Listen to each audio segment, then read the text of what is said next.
BJP के महारथियों के नाम सामने आ गए। 21 उम्मीदवारों की सूची जारी कर दी गई है। बीजेपी ने अपनी दूसरी सूची जारी कर दी है। अब ऐसे में 2 नामों पर अभी भी 2 सीटों पर पेच फंसा हुआ है। हालांकि अब दबाव कांग्रेस पर भी है कि जल्द ही तमाम नामों का ऐलान किया जाए। हमारे साथ एसोसिएट एडिटर प्रदीप कुमार जी भी फोन लाइन पर जुड़े हुए हैं। प्रदीप जी, हरियाणा के लिए बीजेपी की दूसरी सूची सामने आ गई है। अब कहीं ना कहीं कांग्रेस पर दबाव की स्थिति बनती हुई नजर आ रही है, क्योंकि कांग्रेस ने अभी आधे से भी कम उम्मीदवार अपने चुनावी मैदान में उतारे हैं। समय बेहद कम है, नामांकन की प्रक्रिया भी शुरू हो गई है, प्रचार प्रसार भी करना है। ऐसे में अब कांग्रेस के ऊपर दबाव बनता जा रहा है।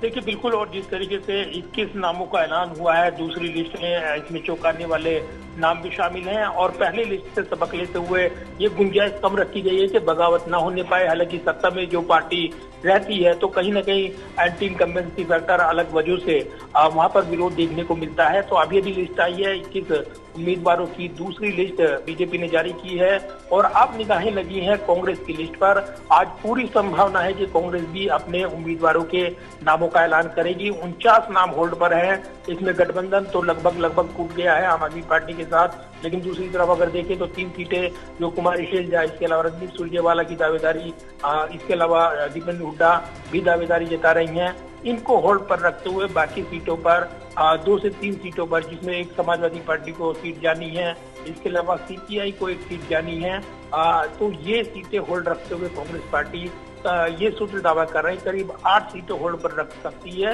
और बाकी सीटों पर आज अपने नामों का ऐलान कर देगी। तो अगर देखें आप 12 तारीख तक नामांकन होना है और उससे पहले जो राजनीतिक हलचल है वो तेजी से बढ़ी है और अब उम्मीदवारों के चेहरे वो सामने आ रही हैं। यहाँ पर बीजेपी ने अपने जो 21 उम्मीदवारों के नामों का ऐलान किया है, इसी के साथ व्यूह में उम्मीदवार बदल दिया है। इसके अलावा 88 उम्मीदवार हैं वो चेहरे सामने आ गए हैं। तो 2 सीटें होल्ड पर हैं अभी। इसकी तस्वीर बीजेपी बाद में साफ करेगी, अभी उसका विश्लेषण होना बाकी है। लेकिन दूसरी तरफ अगर देखें जो कांग्रेस की लिस्ट है और जिस तरीके से अब तमाम समीकरण साधने की कोशिश यहाँ पर गठबंधन लगभग टूटने के बाद अब निगाहें इस बात पर है कि उम्मीदवारों का समीकरण सामने आ गया है।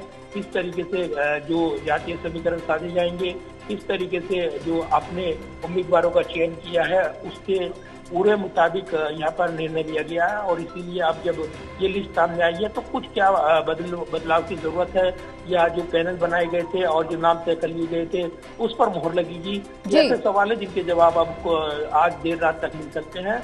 तो कांग्रेस भी अपने उम्मीदवारों का ऐलान करेगी, कुछ नाम होल्ड पर रखेगी और वो एंड वक्त पर रिलीज किए जाएंगे। लेकिन हमने कल समीकरण देखा है कि जिनके नाम फाइनल हो गए हैं उनको पहले से ही सूचना दे दी गई है और इसलिए हमने कल देखा है पलवल में करण दलाल नामांकन भरते नजर आई हैं, भूपेंद्र सिंह हुड्डा मौजूद रहे हैं, लेकिन टिकट का औपचारिक ऐलान नहीं हुआ। तो माना जा रहा है कि कहीं ना कहीं ये संकेत मिल गए हैं उन नेताओं को जिनको टिकट मिले हैं और वो अपनी सुविधा अनुसार नामांकन को लेकर वो भर रही हैं। बाद में वो सिंबल भी दर्ज कराएंगे जब पार्टी की ओर से आधिकारिक तौर पर उनके नाम का औपचारिक ऐलान हो जाएगा। तो अभी लगातार कई सीटों पर पेच जो फंसे हुए हैं उनको सुलझाने की कवायद और तेज होगी। और आम आदमी पार्टी ने आज जिस तरीके से 9 उम्मीदवारों के नामों का ऐलान किया है उसके बाद से ही आलोक शर्मा जो कांग्रेस नेता है उनकी ओर से औपचारिक बयान भी आया है कि अब लगभग गठबंधन वो टूट गया है, क्योंकि एक तरफा ऐलान कर दिया गया है आम आदमी पार्टी की ओर से, तो इसकी गुंजाइश लगभग खत्म हो गई है। तो अब यहाँ पर सीधे स्थिति साफ बनकर उभर रही है कि कांग्रेस पार्टी आज अपने उम्मीदवारों के नामों का ऐलान करेगी और इसी के साथ जो नाम है वो सामने आ जाएंगे। पूरा दंगल, चुनावी दंगल हरियाणा का, वो तस्वीर सामने आ जाएगी। बिल्कुल प्रदीप जी, नजर बनाए रखिए, हम फिर लौटेंगे आपके पास।